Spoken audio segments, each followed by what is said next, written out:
모두 예배하는 자 되어 온전히 영과 진리로 주를 예배하자. 주가 우리와 함께 영원히 함께 하시고 마르지 않는 샘물로 우릴 채우시리. 우리 모두 예배하는 자 되어 온전히 영과 진리로 주를 예배하자. 주가 우리와 함께 영원히 함께 하시고 마르지 않는 샘물로 우릴 채우시리라.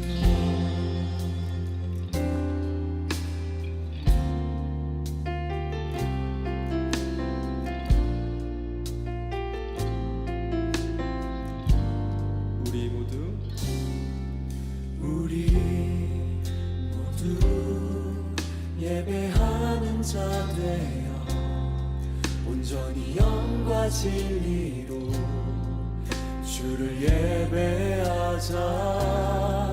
주가 우리와 함께 영원히 함께 하시고 마르지 않는 샘물로 우리 채우시리.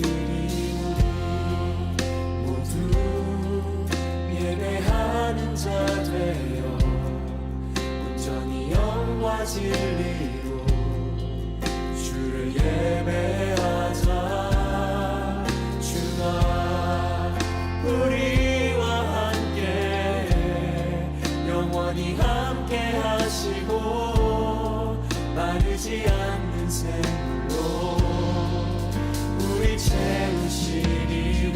우리 모두 예배하는 자 되어 온전히 영과 진리로 주를 예배하자. 주가 우리와 함께 영원히 함께 하시고 마르지 않는 샘물로 우리 채우시리라.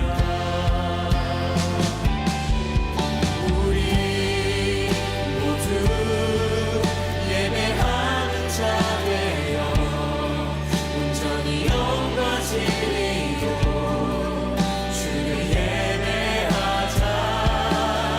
주가 우리와 함께 영원히 함께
다 같이 사도신경으로 신앙 고백하시겠습니다.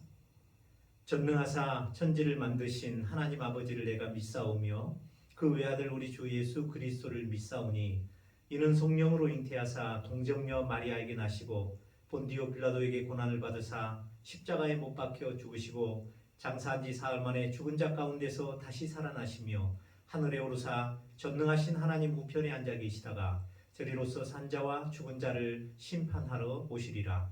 성령을 믿사오며 거룩한 공회와 성도가 서로 교통하는 것과 죄를 사하여 주시는 것과 몸이 다시 사는 것과 영원히 사는 것을 믿사옵나이다. 아멘. 다 같이 찬송가 364장 기도하는 이 시간 찬양하시겠습니다.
권재홍 선생님이 대표 기도해 주시겠습니다.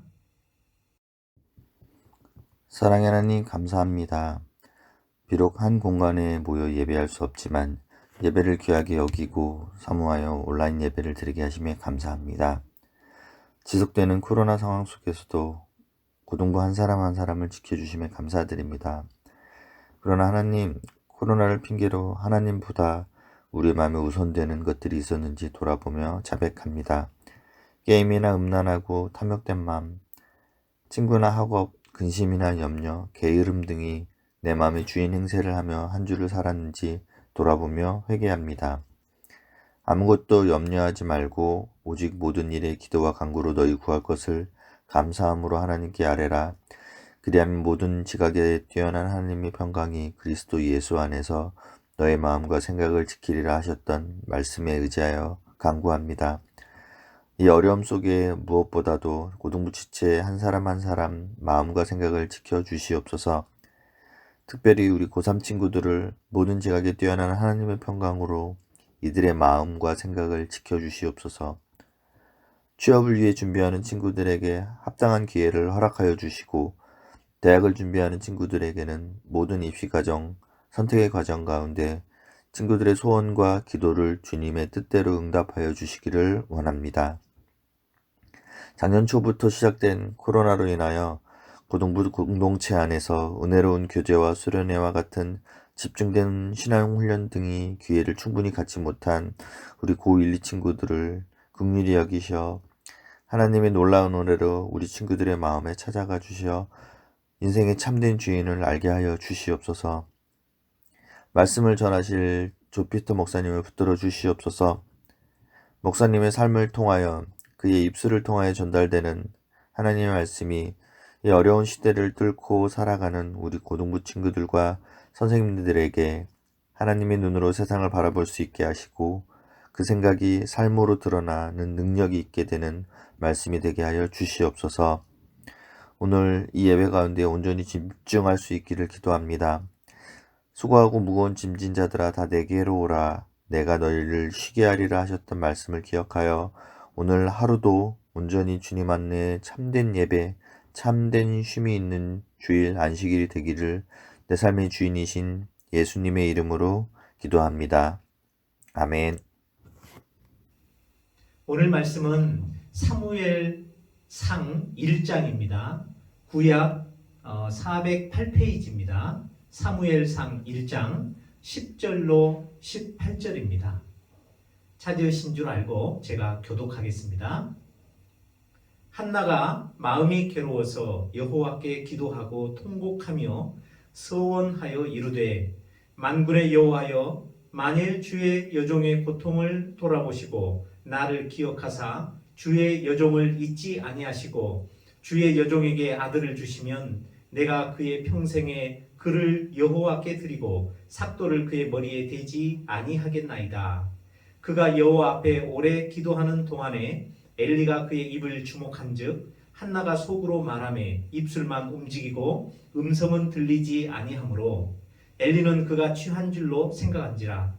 엘리가 그에게 이르되 내가 언제까지 취하여 있겠느냐 포도주를 끊으라 하니 한나가 대답하여 이르되 내 주여 그렇지 아니하니이다. 나는 마음이 슬픈 여자라 포도주나 독주를 마신 것이 아니요 여호와 앞에서 심정을 통한 것뿐이오니 당신의 여종을 악한 여자로 여기지 마옵소서.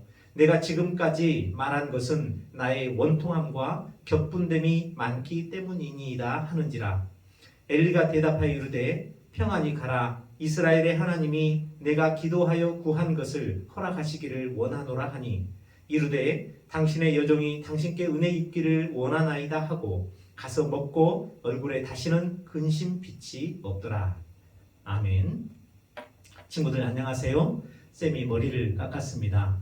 더운 여름이 이제 거의 다 물러가네요.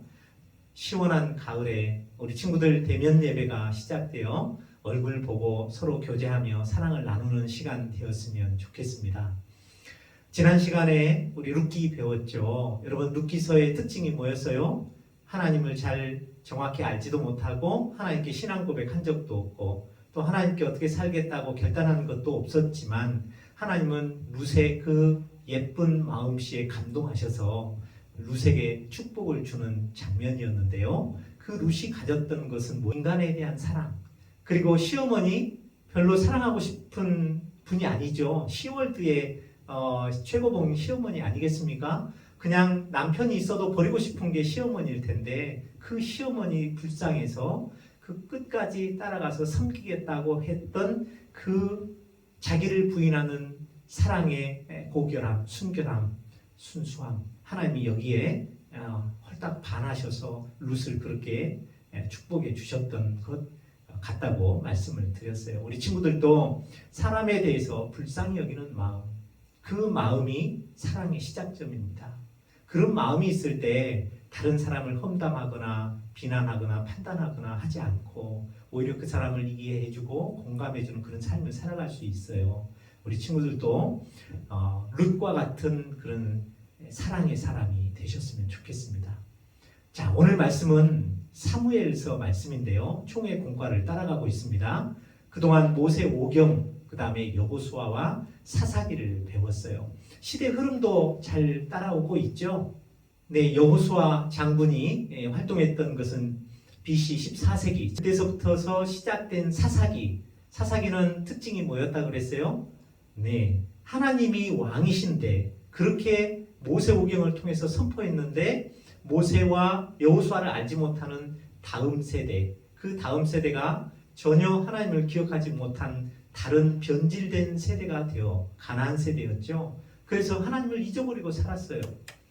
그리고 하나님을 잊고 하나님의 율법의 말씀을 잊어버리니 신앙의 형태는 남아있지만 신앙의 내용이 없어서 사람들은 절대 기준이 없이 자기가 생각에 자기 소견에 옳은 대로 그 옳은 바가 곧 모든 판단의 근거가 되는 그러한 삶을 살았던 시절, 영적으로, 윤리적으로, 도덕적으로 매우 타락했던 시절, 그 시절을 사사기 시대라고 했었죠. 그 사사기 시대의 보석처럼 빛나는 이야기가 바로 룻의 이야기였고요. 보아스가 룻하고 결혼을 해서 그 다음에 오벳을 낳는데 이 오벳 그 다음에 2세 다윗으로 이렇게 연결이 되면서 이제 드디어 왕정 시대가 열리고 그 왕정 시대에 하나님이 왕이심을 실제로 사람의 얼굴을 통해서 보여준 사람이 바로 다윗 왕이에요. 하나님은 다윗을 세웠죠. 그 왜 세웠냐면 다윗이 너무나 인품과 성품이 좋은 거예요. 백성들을 룻처럼 사랑하는 사람이었어요. 그래서 하나님은 다윗을 볼 때마다 내 마음에 쏙 드는군. 그래서 하나님 마음이 합한 사람이라고 성경은 나와 있어요. 그 다윗을 통해서 하나님께서 만군의 왕이 되심을 보여주시고자 했었죠. 바로 이렇게 이어지는 사사기가 왕정시대로 이어지는 그 가운데 초대 왕 사울과 그 다음 사람 다윗 이 두 왕에 대해서 기록한 말씀이 바로 사무엘서 말씀입니다. 원래 사무엘서는 한 권으로 되어 있었는데 이게 사무엘 1권, 사무엘 2권에 사무엘상, 사무엘하로 이렇게 나눠져 있어요. 이 사무엘서의 기록 목적은 사람이 주인공이고 자기 생각이 주인공이었던 인본주의의 사사시대 그 속에서 다시금 하나님이 왕이시다라는 사실을 가르쳐 주기 위함입니다. 여기에는 여러 등장인물들이 등장하고 있는데요. 우리가 간단하게 살펴보면 두 부류로 나눌 수 있어요. 어떻게 나눌 수 있냐면 사사시대에 살았던 사람들, 이제 무신론자들, 인본주의자들과 같은 그러한 사람들과 하나님 중심적인 신본주의자들 이렇게 나눌 수가 있는데 우리가 대표적으로 사무엘 선지자는 엘리 제사장 밑에서 살았지만 사무엘 선지자는 신본주의, 엘리 제사장은 매우 인간적인 삶을 살았던 인본주의 이렇게 볼 수가 있고 또 왕들도 구분이 돼요. 다윗 왕은 하나님 중심적이었지만 사울 왕은 자기 소견에 옳은 대로 판단을 하고 행동을 했던 인본주의자라고 이렇게 나옵니다. 오늘 1장에 나온 주인공은 한나인데요. 이 한나와 또 대조적으로 나온 사람이 있어요. 분인나라는 사람이었는데요. 이 한나는 하나님 중심적인 삶을 살았다면 또 이 분인나는 인간 중심적인 삶을 살죠. 자, 이렇게 대조적인 인물들을 통해서 결국은 사람 중심적이냐 아니면 하나님이 주인이 되고 하나님의 말씀이 기준이 되는 그런 삶을 살 것이냐 하는 것을 말씀을 통해 은연중 우리에게 요구하시고 우리에게 그 어느 편에 설 것인가를 강요한다고 볼 수가 있겠죠. 자, 말씀을 들어가서 스토리를 살펴보고 오늘 이 말씀을 통해 우리에게 주시고자 하시는 하나님의 교훈 이게 무엇인지 살펴보죠. 오늘 말씀의 제목은 뭐냐면 하나님께 마음을 쏟는 신앙. 여러분 하나님께 마음을 쏟는다 그런 것은 뭐예요? 하나님께 나가 기도했다는 것이죠. 그래서 오늘은 기도에 대해서 좀 배워볼 거예요. 그리고 그 기도를 아주 잘 감당했던 사람이 바로 한나인데 한나의 기도는 우리에게 어떤 교훈을 주고 있는지 살펴보도록 하겠습니다. 먼저 10절을 보실까요? 한나가 마음이 괴로워서 여호와께 기도하고 통곡하며 한나는 마음이 왜 괴로웠을까요? 당연히 그 앞에 있는 내용이겠죠. 1절부터 9절에 나와 있는 내용인데 스토리가 이렇습니다. 에브라임 산지에 사는 어떤 사람, 그 사람의 이름이 엘가나인데 이 엘가나는 레위 지파 사람이었어요. 하나님의 일을 하는 사람이었죠. 그런데 정말 아쉽게도 부인이 2명이었어요. 하나 이름은 한나였고 하나 이름은 분인나였어요. 그런데 문제가 있네요. 한나는 자식이 없었어요. 그때는 자식은 곧 하나님의 축복이냐 아니면 저주냐를 판가름하는 어찌 보면 절대 기준이었다고 볼 수도 있어요. 하나님은 하나님의 나라를 기업으로 이어받아야 되기 때문에 이 자식들이 이어받았고 그 당시는 2차 산업, 3차 산업이 아니라 1차 산업, 다시 말해서 농업을 하는 시대였기 때문에 자식이 많아야 농사일을 하고 그 다음에 우리 먹고 사는 그런 문제, 노동력이 많이 필요했던 시대였죠. 그래서 하나님께서 자식을 많이 줘야 이건 축복이다라고 그렇게 여겼던 그런 시절이었어요. 자, 이런 시절에 자식이 없어요. 그러면 여러분 이 자식이 없는 것은 다시 말해서 하나님의 저주를 받은 사람이라고 낙인이 찍힐 만큼 그렇게 생각이 되던 그런 시절이었다는 거죠. 한나의 인생 문제는 바로 자식이 없는 문제였어요. 그런데 다른 부인은 자식이 많이 있었어요. 8절에 보면 자식이 없는 한나를 그 남편 엘가나가 위로할 때 이렇게 이야기를 해요. 내가 그대에게 10 아들보다 낫지 아니하냐. 이렇게 이야기한 거 보니까 아마 분인나가 10명 정도나 되는 많은 자식을 거느리고 있지 않았을까 그런 생각이 드네요. 그런데 이 분인나도 10 자식이기 때문에 마냥 행복했을까요? 그렇지 않았어요. 이 분인나의 인생 문제는 남편의 사랑을 한나보다 덜 받는다는 데 있었어요. 남편의 사랑을 받고 안 받고가 뭐가 그렇게 대수예요?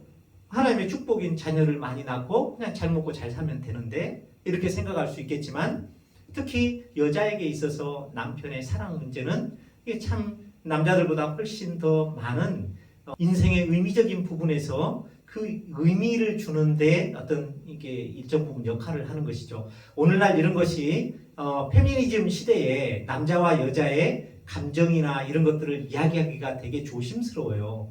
이게 어찌 보면 인본주의적인 어떤 생각들의 틀이 이 사회에 많이 요구되고 있기 때문에 그렇지만 인간을 정확하게 이해를 해야 또 남자와 여자에 대한 이해와 특성에 대해서 잘 알고 있어야 우리가 성경을 대할 수가 있고 성경에서 만들어주신 그 하나님의 의도와 하나님의 목적성을 조금 더 잘 알 수 있습니다. 하지만 성경이나 전통적인 입장에서 보면 이 사랑 문제는 남자에게도 매우 중요하지만 특히나 여자에게 있어서 중요한 문제이기도 합니다. 그래서 이 사랑을 많이 받지 못한 분인나는 분이 났던 것 같아요. 그래서 그 분을 누구에게 풀었어요?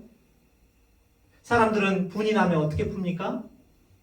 막 수다를 떨든지 누구를 찾아가든지 아니면 오늘날 상담이 많이 이제 돼 있기 때문에 상담사를 찾아가서 이런 문제들을 해결하겠죠. 그런데 그 당시에는 뭐 상담사가 있나요? 아니면 누구에게 하소연할 때가 있어요? 어찌 보면 좋은 것은 좋은 것으로 받아들이지만 자신의 인생 문제에 있어서 이 인생 문제를 풀어갈 수 있는 그런 상담사가 누군가에는 필요할 것인데 한나도 또 분인나도 각자의 그런 괴로운 인생 문제를 누구에게 풀어갈 것인가 하는 것은 꽤 중요한 문제였다고 볼 수 있습니다. 본문 말씀이 우리에게도 그 문제를 어떻게 푸는 것이 지혜로운 것이냐, 또 성경이 우리에게는 어떻게 풀기를 원하는가, 또 어떻게 풀어야 그게 좋은 방법이냐 하는 것에 대해서 지금 아주 단순하지만 그거 가르쳐주고 있는 거거든요. 자, 그러면 분인나는 이 문제를 어떤 식으로 처리하려고 그랬어요? 신앙적으로 처리하려고 그랬을까요? 그렇지 않죠. 매우 인간적인 방법을 썼어요. 그게 뭐예요? 그의 적수인 한나, 자식이 없는 한나를 괴롭히는 것을 통해서 이걸 풀려고 했었죠. 매우 인간적인 방법이죠. 그러면 분인나는 한나를 어떻게 괴롭혔길래 한나가 이렇게 이야기를 하죠. 우리 10절에 보면 한나가 마음이 괴로워서 너무 괴롭다는 거예요. 그리고 어느 정도 괴로웠냐면 여호와 앞에 내 심정을 통한 것뿐이오니 내가 지금까지 말한 것은 16절에 나의 원통함과 격분됨이 많기 때문이다. 한나도 원통함도 있었고 격분됨도 있었다는 거예요. 마음도 슬프고. 여러분 이런 것들은 감정적인 것이죠. 근데 뒤에 보면 한나가 사실 되게 신앙이 좋은 분이고 또 자기가 하나님께 했었던 기도와 약속을 지키려고 애를 썼던 사람이고 또 하나님에 대해서 대단한 지식을 갖고 있는 사람이에요. 한나가 훗날 하나님의 은혜로 자식을 얻었을 때 그 마음속에 모든 것들이 다 해소가 되면서 그 찬양이 터져 나오는데 그 찬양이 2장 1절부터 10절까지 돼 있어요. 그 2장 1절부터 10절을 보면 아주 한나가 그 마음속에 얼마나 큰 열정과 에너지가 있는지를 우리가 알 수 있는데요. 3절에 보시면 심히 교만한 말을 다시 하지 말 것이며 오만한 말을 너희의 입에서 내지 말지어다. 여호와는 지식의 하나님이시라 행동을 달아보시느니라. 5절 풍족하던 자들은 양식을 위하여 품을 팔고 줄이던 자들은 다시 줄이지 아니하도다. 이거 읽어보면 여러분 이 세상의 모든 삶의 원리를 다 터득해버린 사람처럼 이야기를 합니다. 한나가 매우 인간적인 통찰력이 있고 심중을 꿰뚫어보는 이런 능력이 있었던 것 같아요. 여러분 이런 한나라 할지라도 마음에 사람이 괴롭히고 괴롭힘을 당하면 심히 격분이 되고 분하죠. 마음에 원통함이 있는 거예요. 여러분 마음에 원통함이 있고 격분이 되고 화가 난다고 이게 잘못된 것일까요? 우리는 이런 것들이 생기면 내가 아직도 변화받지 못해서 그래. 나는 왜 이런 것들이 많을까? 나는 그래서 하나님의 자녀도 아니고 하나님 사람이 아닌 것 같아. 이렇게 생각하면서 스스로 자학하는 이런 마음들도 있는데 쌤은 그렇게 생각 안 합니다. 우리 한나 같은 사람을 봐도 이런 감정이 있는 것은 누구에게나 다 있어요. 담임 목사님은 없을까요? 담임 목사님도 되게 온유하시고 겸손하시지만 뒤로 가면은 그 감정들을 다 숨기고 있는 것이지 감정이 없을 리가 없습니다. 왜요? 인간이기 때문에. 문제는 이런 감정은 하나님이 주셨어요. 그러니까 여러분 이런 감정을 어찌 보면 되게 민감하게 느끼셨으면 좋겠어요. 오히려 감정을 제대로 못 느끼는 사람들이 저는 문제가 있다고 생각해요. 문제는 이 감정을 어떻게 해결하느냐의 방법, 그 방법적인 문제에서 나는 이렇게 해결해, 나는 이렇게 해결해 하는 그 부분의 차이가 중요하다는 것이죠. 그런데 그렇게 어떻게 해결해 가는가 하는 그 방법을 찾는데 어떤 방법을 택하느냐에 따라 사람의 인생은 180도 달라진다고 볼 수 있습니다.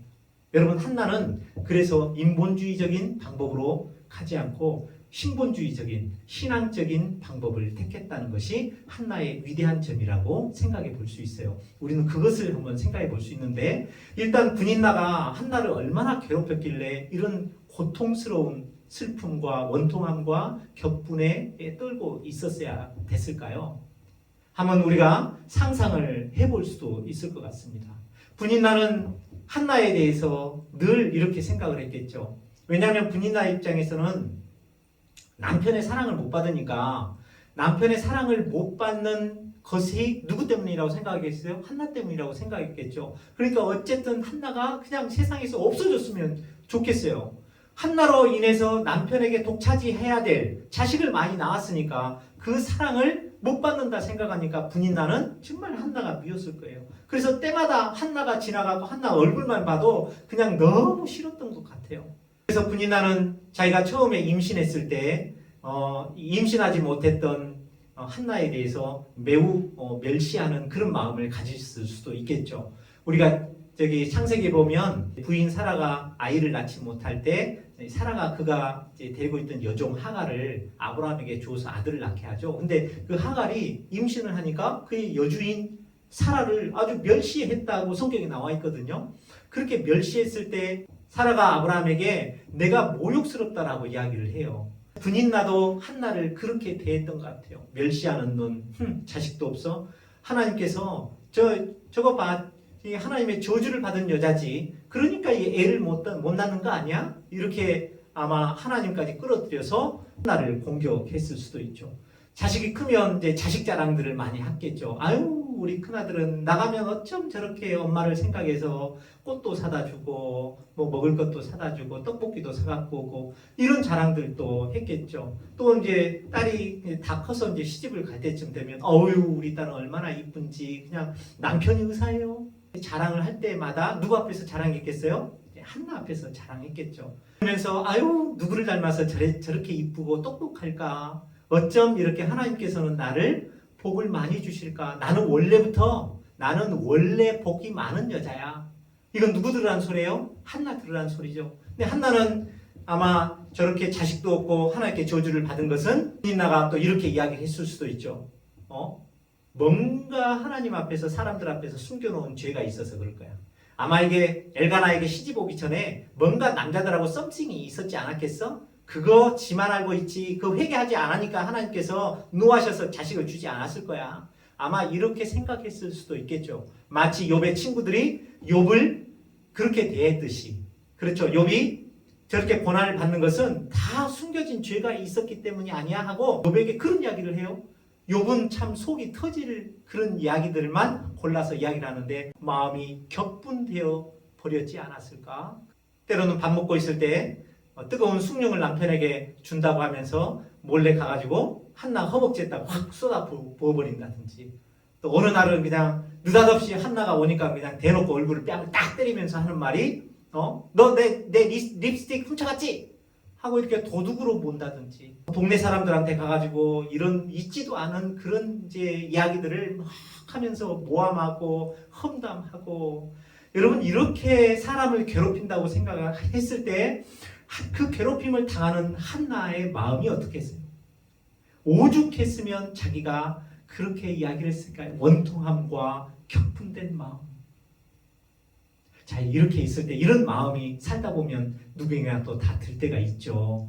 근데 이런 것을 어떻게 처리해야 될까요? 그렇게 이야기를 하고 다니는 분인나를 쫓아가서 언제 내가 그랬니 하면서 머리끄댕이를 서로 붙잡고 싸우면서 이렇게 해결해 볼 수도 있겠죠. 여러분 이게 어찌 보면 되게 손쉬운 방법일 수도 있어요. 매우 인간적인 방법이죠. 아니면 남편에게 가서 분인나가 나를 여차저차 이렇게 괴롭혔다고 아마 이야기를 해서 위로를 받고 또 이해를 받으려고도 했을 수도 있겠죠.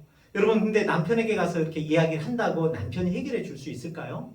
물론 분인나한테 가서 이야기할 수도 있지만 실제적으로 애들 엄마거든요. 분인나는. 그러니까 분인나에게 가서 쉽게 또 알았어 하지만 그렇게 이야기해서 해결을 해줄 수 있는 그런 상황과 능력이 사회적인 문제로 이게 해서 법의 논리에 따라 경찰에 가서 신고할 수도 있겠죠. 아니면 꼭 참고 내가 언젠가 기회를 봐서 이것을 내가 어떻게 요절을 내주겠다 하고 마음속으로 이제 때를 기다리면서 칼을 갈 수도 있겠죠. 여러분 여러 가지 인간적인 방법을 통해서 자신의 분함과 원통함을 해결해 보려고 할 수도 있습니다. 많은 사람들이 이렇게 문제를 해결하려고 하지 않을까요? 그런데 한나는 어떻게 했습니까? 이 부분이 중요합니다. 자, 10절에 보면 한나가 마음이 괴로워서 누구에게 갔습니까? 여호와께 가서 기도했어요. 하나님께 갔어요. 근데 하나님께 가기가 쉬워요? 한나가? 왜냐하면 아들을 주시지 않는 하나님, 한나에게는 때로는 하나님이 원망의 대상이 될 수도 있겠죠. 그런 하나님께 나가서 하나님 왜 당신은 내게 자식을 주시지 않습니까? 라고 따져 물을 수도 있고 아니면 그런 하나님께 대한 쓴뿌리가 있어서 아니 나 하나님께 찾아가지 않을래. 하나님께 찾아간다 해도 그런 기도밖에 못할 것 같아. 이렇게 생각을 할 수도 있겠지만 그런 가운데서 하나님께 찾아갔다는 것은 한나가 꽤 신앙이 있는 사람이라고 볼 수가 있겠죠. 그런데 한나는 여호와 하나님께 나아가는 것도 어렵지만 나가서 뭐 했습니까? 기도하고 통곡하여 이렇게 돼 있죠. 하나님께 나가서 자신의 괴로움을 다 드러내 보이는 거예요. 여러분 사람이 마음에 괴로움이 있으면 이 괴로운 마음을 누군가에 가서 이렇게 토로하면 속이 시원해질 때가 있거든요. 그럼 많은 사람들이 인생의 삶의 위기 문제를 가지고 마음에 괴로움을 갖고 상담사를 찾아갑니다. 그럼 상담사들이 내담자의 그런 이야기들을 현실적으로 뭐 자식이 없는 문제가 있다 하면 자식이 없는 문제를 상담사가 해결해 줄 수 있어요? 없죠. 그런데 그럼 왜 내담자는 상담사를 찾아가고 상담사가 내담자에게 해줄 수 있는 것은 뭐가 있을까요? 그냥 내담자의 그 원통함과 억울함을 쭉 이야기할 수 있도록 그냥 자리를 마련해 주는 거예요. 그리고 잘 들어주면 되는 거예요. 아, 그러셨어요? 얼마나 힘드세요? 여러분 이게 사람을 돕는 방법입니다. 그러면 실제적으로 문제 해결은 되지 않지만 그 사람의 쌓였던 폭발 직전에 갔던 그 분노의 수위를 충분히 낮춰줄 수가 있어요. 여러분 이게 상담의 효과입니다. 그러니까 우리는 누구나 다 좋은 상담사가 될 수 있어요. 내가 마음만 먹고 우리 친구들의 문제, 또 우리 엄마 아빠의 문제, 또 내 동생의 문제, 여러 가지 힘든 문제가 있다면 이야기해봐. 내가 한번 들어줄게. 그렇게 이야기를 했을 때 막 이런저런 이야기 할 거 아니에요. 정말 그 친구는 말이야 막 이렇게 욕하고 그러면 그때 어떻게 해야 돼요? 네, 그 동생의 욕에 조금 반응을 해줘야 돼요. 동참을 해줘야 돼요. 그래서 그 동생이 말하는 그 친구 그 자식의 그것을 이렇게 조금 이렇게 좀 같이 까줘야 되는 거예요. 목사님이 또 깠다는 말을 썼다고 또 이제 뭐 엄청 어떻게 목사님이 깠다는 말을 썼냐 뭐 이런 이야기를 또 하고 다니면 또 그런 분들이 있어요. 네, 그런 게 아니라 비유의 말씀이에요. 우리가 문제가 있을 때 이건 매우 핵심적이고 중요한 이야기예요. 문제를 어떻게 해결하려고 하는가, 누구에게 가는가 하는 것은 매우 중요합니다. 우리는 학교 선생님이나 부모님이나 또는 멘토나 친구들 찾아가기 쉽죠. 여러분 그것보다도 성경이 뭐라고 이야기를 해요? 모든 생사 화복의 주관자는 하나님이 되시는 거예요. 그래서 하나님께 나아가는 것과 사람에게 나아가는 것은 엄청 다른 차이가 있습니다. 성경은 우리에게 그러한 원통함과 우울한 마음이 있으면 하나님께 나아가야 된다라고 한나를 통해서 우리에게 교훈을 주고 있는 거예요. 우리 친구들도 어떤 문제가 있으면 그 문제를 들고 나아가서 사람을 통해서 해결하려고 하다 보면 물론 그때는 속이 시원할 수도 있지만 대부분은 문제가 더 확대게 되고 또 재생산이 되어서 일이 더 꼬일 때가 많아요.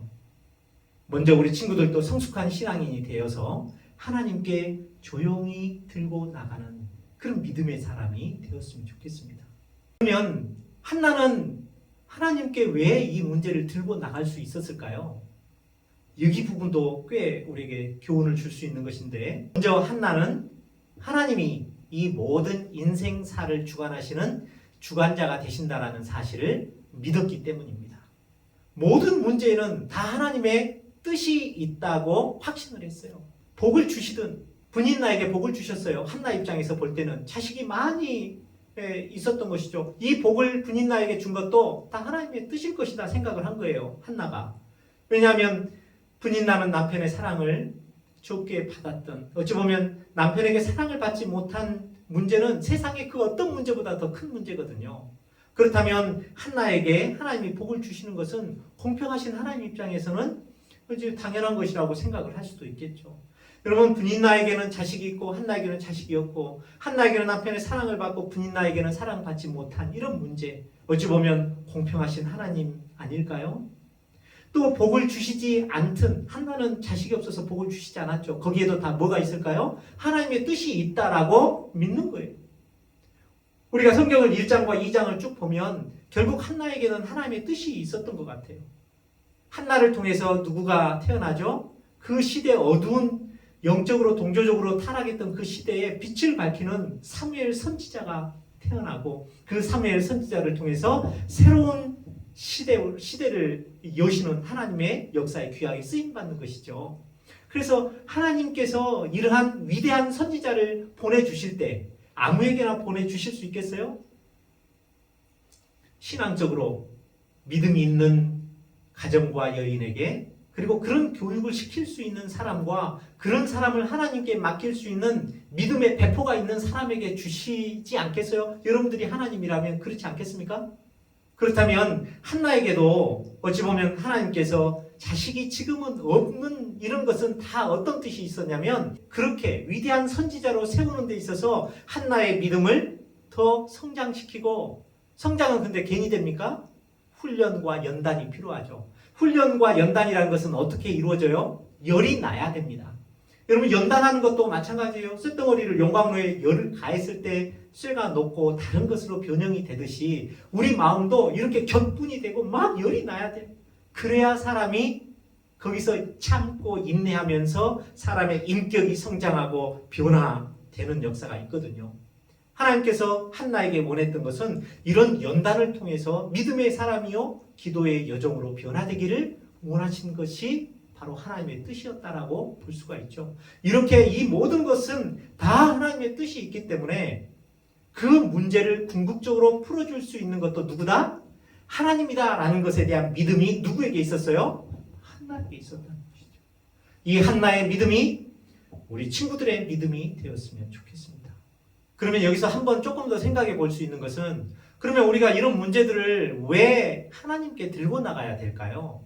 세상에는 상담사도 많고 상담 방법도 많아요. 그리고 얼마든지 이런 문제에 대한 솔루션을 제공해 줄 수 있는 기관과 방법들이 많아요. 그럼 그런 것들을 이용해서 할 수도 있지 않겠습니까? 여러분들의 인생 문제 중에 가장 큰 문제가 뭐예요? 장래, 미래에 대한 문제, 비전 문제도 있지만 먹고 사는 문제가 가장 큰 문제 아니겠어요? 여러분, 먹고 사는 문제를 대부분 다 어떤 식으로 해결합니까? 네, 수능 잘 봐서 좋은 대학교 가서 좋은 직장을 잡아서 그래서 먹고 사는 것을 여러분 해결하려고 하는 것이잖아요. 이게 어찌 보면 세상적이고 인본주의적인 솔루션입니다. 그런데 성경은 그 솔루션을 뭐라고 이야기를 하냐면, 너희는 먼저 그의 나라와 의를 구하라. 그리하면 이 모든 것, 너희들이 먹고 사는 문제, 삶의 안전적인 문제, 여러분들이 뭘 원하는 그런 인간적인 목표들 내가 다 이루게 해주겠다. 이렇게 삶의 우선순위, 그것은 뭐냐면 방법적인 면이에요. 자, 그렇다면 여러분 실제로 하나님의 나라와 의를 구하는데 우리가 올인합니까? 그런 사람이 있다면 정말 그 사람 하나님 먹고 사는 문제 해결해 주시지 않을까요? 실은 우리가 그것을 믿느냐 안 믿느냐의 문제지, 그렇지 않아요? 그러면 우리의 신앙의 목표는 또 뭐냐? 그걸 얼만큼 믿음의 수준을 내가 끌어올리느냐가 이게 문제지. 내가 얼만큼 예배에 참석했고 몇 번 참석했으니까 나는 구원을 얻을 수 있고 나는 하나님의 아들이야. 이렇게 생각을 한다면 그럼 우리들은 신앙 너무나 잘못 배웠다고 볼 수 있습니다. 그건 성경에서 약속한 바가 없습니다. 우리는 방법을 배우는 거예요. 하나님의 방법. 그런데 세상에서는 그런 솔루션을 제공하는데 대부분 이렇게 이야기를 합니다.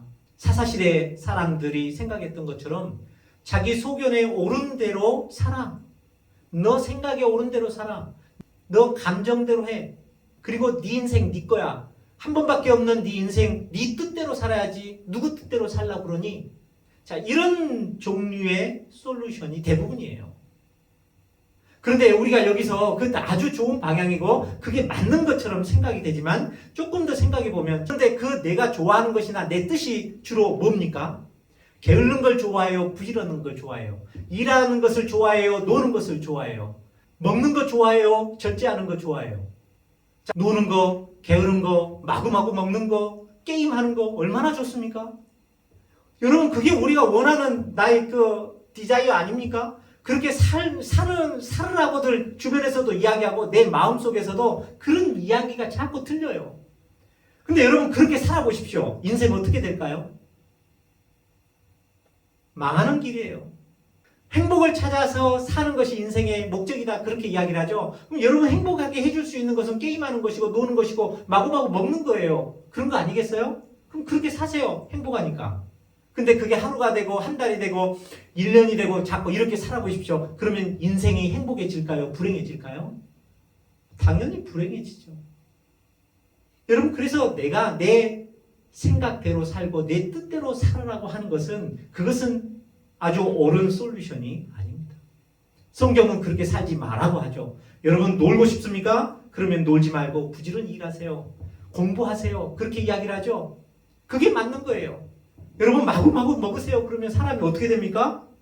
네, 몸이 아주 그냥 망가지죠. 그런데 날씬한 몸매를 유지하고 건강한 몸을 유지하려면 어떻게 해야 돼요? 절제해야 되죠. 실은 우리가 절제 능력이 없어서 이렇게 망가져 가는 거잖아요.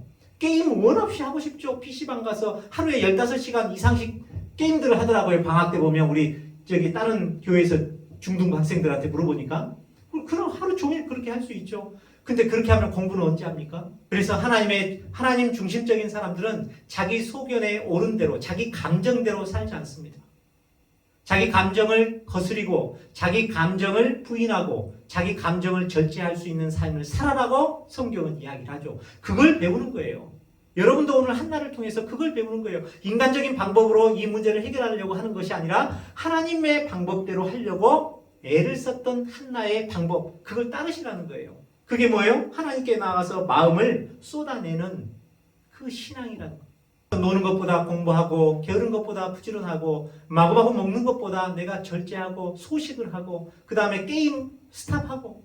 여러분 게임을 스탑하는 거 사람들이 왜 게임을 하는 줄 알아요? 인생이 허무하니까 그래요. 즐거운 낙을 찾기 위해서 그런 거예요. 그런데 게임을 어떻게 중지를 시키느냐? 그것은 정말 인생에서 뭔가 의미 있고 가치 있는 일을 발견하면 게임 유치해지거든요.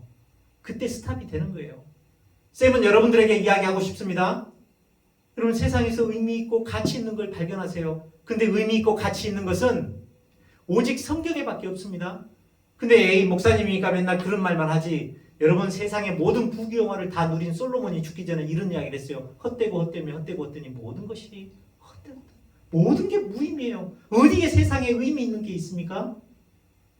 생명과 영원한 하나님 나라, 또 하나님과 하나님을 아는 지식. 아까도 한나가 노래했던 것이 뭐예요? 지식에 대해서 이야기하시죠. 여호와는 지식의 하나님이시라 행동을 달아 보시느니라. 행동을 절제하고 좌지우지 할 수 있는 것은 여호와의 지식이라는 거예요. 이렇게 깨달음이 있을 때 우리는 그 유치한 게임을 버릴 수가 있어요. 이렇게 살아가면 그 인생이 어떻게 될까요? 모든 일에 절제해서 하나하나 하나님이 원하는 삶을 살아갈 때 하나님께서 우리 인생을 그렇게 멋지고 의미 있는 삶, 열매 맺는 삶으로 바꿔주겠죠. 현실은 절제하고 힘드니까 살아가는 것이 불행한 것처럼 보이지만 결국 그런 자기를 부인하고 희생하면서 살아갈 때 우리 인생은 단단해지고 성장해지고 성숙해져서 열매 맺는 삶을 살아갈 수 있는 거예요. 그래서 여러분 늘 우리는 하나님을 생각하고 하나님 중심적인 삶을 살고 하나님 앞에 나와서 나의 고통과 이 감정의 어려운 것들을 털어놓고 하나님 어떻게 했으면 좋을까요? 하고 여쭤보고 하나님 방향 따라서 말씀에 자기의 어떤 감정적인 부분들 자기 속에 옳은 대로 생각하는 부분들을 내려놓고 사는 것 그렇게 살아가기를 성경은 우리에게 요구하고 있습니다. 그런데 한나는 여기서 하나 더 나갑니다. 하나님께 기도할 때 어떻게 기도해요? 하나님 내가 마음이 너무 괴로우니까 아이를 하나 주세요 하고 달라는 떼쓰는 기도를 해요? 그렇지 않죠. 11절에 보면 뭐라고 하냐면 서원하여 이르되 서원 기도를 드립니다. 근데 서원 기도가 뭐냐면 11절까지만 할게요. 그 뒤에는 그렇게 중요한 내용이 아닙니다. 서원하여 이르되 만군의 여호와여 만일 주의 여종의 고통을 돌보시고 나를 기억하사 주의 여종을 잊지 아니하시고 주의 여종에게 아들을 주시면 면 하는 것은 뭐예요? 조건이죠. 하나님께서 내게 아들을 주시면 이거 뭐예요? 나도 어떻게 하겠다는 것이죠. 이게 서원 기도예요. 일방적인 것은 여러분 어찌 보면 되게 염치 없는 일이죠. 여러분 일방적인 사랑이 어디 있습니까? 다 주고받는 것이 사랑이죠. 하나님도요 우리에게 사랑을 주시지만 우리의 사랑을 요구하세요. 주는 게 있으면 받는 게 있어야죠. 그게 서원 기도인데 한나는 바로 이 원리를 너무나 잘 아는 거예요. 물론 아들을 하나님께 받아서 받은 것으로 축복을 누리고 말 일이지 또 준다는 것은 어렵죠. 그래서 우리는 대부분 서원 기도를 해요. 급하니까 하나님 이번 수능 정말 잘 보게 해주세요. 찍었는데 다 맞게 해주세요. 그러면 제가 대학 시절 내내 하나님 교회 열심히 다니고 봉사하겠습니다. 막 이렇게 했어요. 근데 이제 딱 대학에 합격을 했어요. 하나님의 은혜로 합격했음에도 불구하고 성기도 했음에도 불구하고 그렇게 할까요? 네, 여친 사귀고 남친 사귀고 막 이렇게 막 놀다가 그렇게 가겠죠. 여러분 이렇게 우리는 약속을 잘 안 지키는 사람들인데요. 하나님 기뻐하실까요? 우리는 이런 기도를 했으면 좋겠어요. 서원 기도. 그래서 내가 뭘 하면 하나님 저도 하나님께 뭐 해주겠습니다. 이렇게 하면 하나님 좋아하실까요? 싫어하실까요? 엄청 기뻐하십니다. 근데 그게 조금 더 하나님의 마음에 드는 영적인 기도였다 그러면 하나님이 엄청 기도하세요. 근데 이 한나의 기도를 보세요. 내가 그 아들을 하나님께 주겠다. 내가 그의 평생에 아들을 주시면 내가 그의 평생에 그를 여호와께 드리고 삭도를 그의 머리에 대지 아니하겠나이다. 다시 말해서 나실인으로 하나님께 구별된 삶을 살도록 내어드리겠다. 이런 이야기를 하죠. 하나님 마음에 합한 기도일까요? 맞습니다. 하나님이 이 기도에 대한 응답을 해주실까요? 안 해주실까요? 당장 해주십니다. 여러분 이게 서원 기도고 한나는 그런 하나님을 알았어요. 그리고 그런 하나님에 대해서 체험하고 그런 하나님을 경험하고 싶었어요. 어찌 보면 자식이 없어서 불행할 것 같은 내가 아무것도 없고 그리고 주변에서 나를 괴롭히는 사람이 있어서 내가 못 살 것 같은 괴로움이 있지만 이게 모두 다 하나님의 의미 있는 뜻이고 그 뜻을 어떻게 우리가 받아들이고 어떻게 풀어가냐 하는가 하는 그것에 대한 몫은 우리의 것이다 라는 사실이죠. 여러분 우리가 문제를 100으로 봤을 때 진짜 문제는 10밖에 안 돼요. 그리고 그 문제를 가지고 내가 어떻게 반응하고 어떻게 풀어갈 것인가 하는 내 몫은 거의 90%에 해당됩니다. 하나님 탓하지 말고 주변 탓하지 말고 여러분 우리는 이런 어려운 환경을 통해 하나님을 만나고자 하는 기회로 삼았으면 좋겠습니다. 그리고 여러분들이 이런 한나와 같이 정말 믿음의 사람으로 이런 어려움들 수능 앞에서 또 삶의 우울감과 게임 중독과 또 학교 가면 왕따와 이런 모든 문제들 가정에서도 부모님이 싸우는 문제 가정이 깨어진 문제 이런 문제들이 참으로 많아요. 여러분 그런 문제가 없는 사람이 어디 있어요? 그걸 불행하다고 생각하지 않으셨으면 좋겠어요. 그걸 통해서 내가 어떻게 성장할 것인가 여기에 맞춰지는 것이 하나님이 기뻐하시는 것이지 나는 이러니까 그래서 여러분들 상처가 많잖아요. 그런 상처를 조금이라도 이야기하면 막 팍 해가지고 그러면 여러분도 괴롭고 다른 사람들도 여러분 눈치 봐요. 그리고 여러분 스스로가 비참한 인생을 살아갈 수밖에 없어요. 근데 그렇게 된 것은 그런 환경 속에서 진흙 속에서 진주를 발견하듯이 하나님이 주신 엄청난 기회라고 쌤은 생각합니다. 마음먹기 달려 있습니다. 근데 그 마음은 여러분의 가치관으로 인해서 드러나는 겁니다. 우리 모두 한나와 같이 하나님을 바라보고 하나님 중심적인 신앙생활을 하면서 이렇게 아들을 얻고 또 그 아들을 위대한 하나님의 종으로 내어드리고 키우는 그런 한나의 믿음을 친구들도 본받아 위대한 믿음의 사람들이 되시기를 주의 이름으로 축원드립니다. 쌤이 기도하고 마치겠습니다. 하나님, 인생의 여러 어려운 문제로 원통함과 격분이 있을 때 이건 인간적인 방법으로 분이 나와 싸우지 아니하고 또 남편에게 일러서 위로받지 아니하고 온전히 참 위로자 되시고 모든 문제의 해결자 되시는 하나님께 들고 나갔던 한나의 믿음과 하나님 중심적인 신앙을 배우게 하셔서 감사합니다. 저희들에게도 이러한 한나의 믿음을 주시고 우리의 여러 가지 어려움과 환경, 또 특히나 우리 고등부 맞닥뜨려 있는 수능과 또 수능을 준비하는 1학년, 2학년 학생들 모두 다 그 마음속에 이러한 여러 가지 삶의 어려움과 고통의 문제를 하나님이 주시는 좋은 믿음의 성장을 위한 기회로 생각할 수 있는 그런 가치관과 의식을 갖게 하시고 그런 믿음을 갖게 하여 주시옵소서. 예수님 이름으로 기도합니다. 아멘. 같이 찬송가 363장 내가 깊은 곳에서 1, 2절을 부르시겠습니다.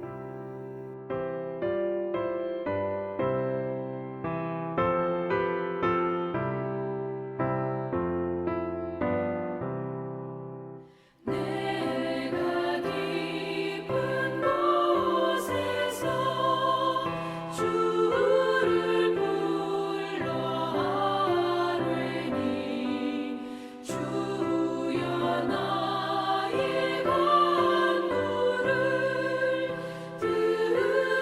들어주심 바라고 보좌 앞에 나가니 은혜 내려주소서.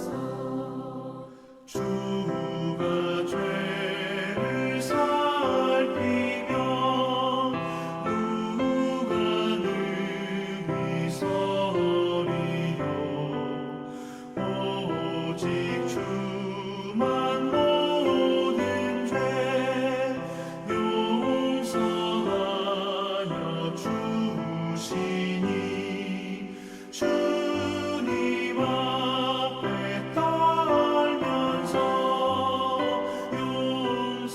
용서하심 빕니다. 축도하고 마치겠습니다.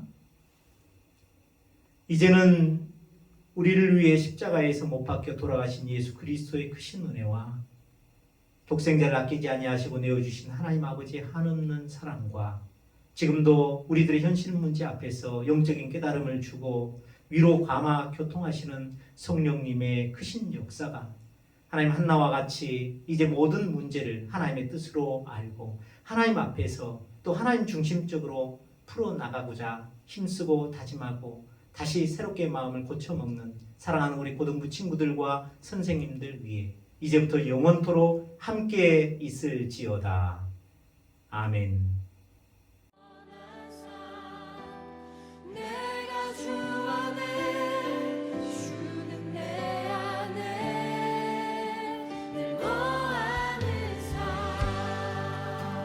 우리 다시 한번 노래하겠습니다. 주님께서 우리를 초대하셨습니다. 영원한